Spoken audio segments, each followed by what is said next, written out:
Hello wrestling fans, the Wrestling Wizard here and welcome to another video. Now I'm going to start off this video by confidently saying from a fan perspective that Bray Wyatt is not leaving WWE. Now sadly there's a lot of clickbait YouTubers, a lot of clickbait dirt sheet reporters telling you, scaremongering you in a way into making you believe that Bray Wyatt is going to be released from WWE, that he's going to be fired because there's this creative difference. And Vince McMahon is back, so surely that means that Bray Wyatt is going to be released. How they get this information? They don't. They put this information out there because they know they'll get clicks, they know they'll get views, they know people will watch it, and they get paid at the end of the day, and it all comes down to money. Like, that's the only reason that they're putting it up there. There's no truth in it whatsoever. Like, those headlines will hit because people will click on them. People are generally frightened, like they play on your fears. And if you're a loyal Bray Wyatt fan like myself, like, you'll only believe things to be true when they come from a credible source, such as WWE themselves. And WWE have confirmed that Bray Wyatt has not been on TV for 2 months or so now because he's dealing with a physical issue. Now this could be another issue, this could be a mental health issue. The fact still remains, it's none of our business. It's Bray's personal issue and he'll deal with it when he's ready. WWE and Bray will come to some form of agreement, they'll sort things out and Bray will return.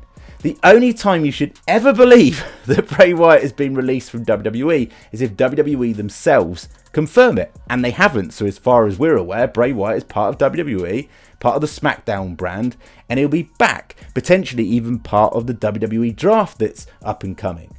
Now, if you think about this logistically, Bray Wyatt has been wearing a knee brace since he returned, and he hasn't wrestled much on television. So that probably tells you a lot. Maybe there was a physical issue deeper than what we know.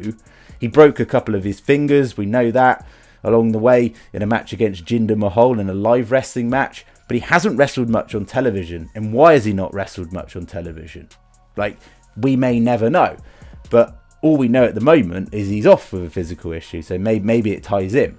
Now, if you're Bray Wyatt and you're one of the top superstars in the company and you miss WrestleMania, that's a big deal. So whatever it was, it must have been huge. And it wasn't just Bray Wyatt that missed out at WrestleMania that year. Of course, Bobby Lashley missed a slot. Alexa Bliss missed a slot at WrestleMania. So other people around him, seemingly part of the storyline, missed out too. Let's not forget that. Now, there seems to be these dinosaurs in the wrestling industry.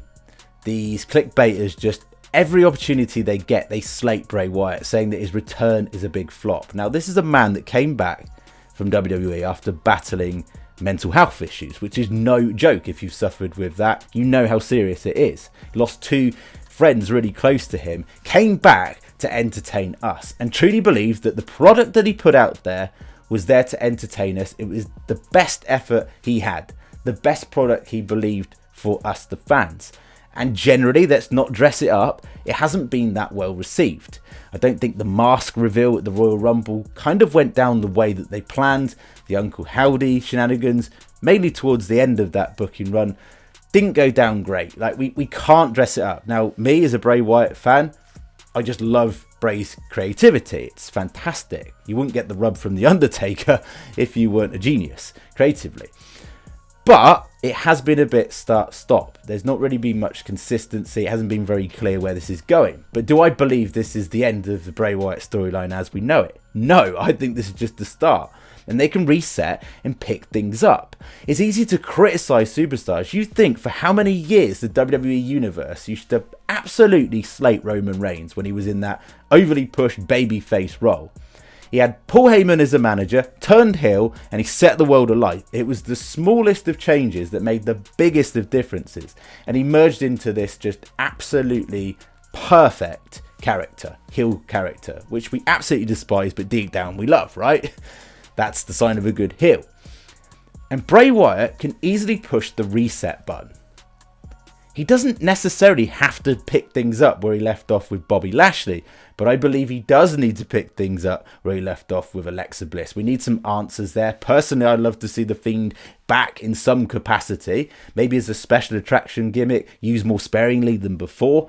But maybe other dynamics thrown in there as well. How they get around Uncle Howdy would be interesting, because obviously that's Bo Dallas playing Uncle Howdy. So I'd be interested to see how they negotiate that. But one thing I'd be more interested to find out is when Bray Wyatt comes back, what brand would he go to? Now, I feel having him return to SmackDown was a mistake in the first place. One, because it's an hour shorter program than Raw is. And Bray Wyatt is the creative genius he is. He needs time to showcase that. And so I think maybe a 3-hour Raw will be a better spot for him, a better place to showcase his skills. All we can do as fans is sit back, be patient and positive. Just because something wasn't a first round hit straight away, it doesn't mean that things aren't going to work in the future. And yes, of course, as Bray Wyatt fans and wrestling fans in general, the Bray Wyatt return hasn't set the world alight. We can't ignore that, but it can set the world alight. Things will come full circle. You know they will. And when they do, it will be worth the wait. Let's be positive, stay positive, wait to see what happens, buzzing for the draft. I've got a separate video coming up this weekend regarding the draft and who's going to go where and who would be the best fit, etc, on both the men's and women's side. So we'll get to that at the weekend, and I'll catch you in the next video. As always, be very much appreciated if you could like the video, share the video, and even better, subscribe if you're new. I'll catch you in the next one.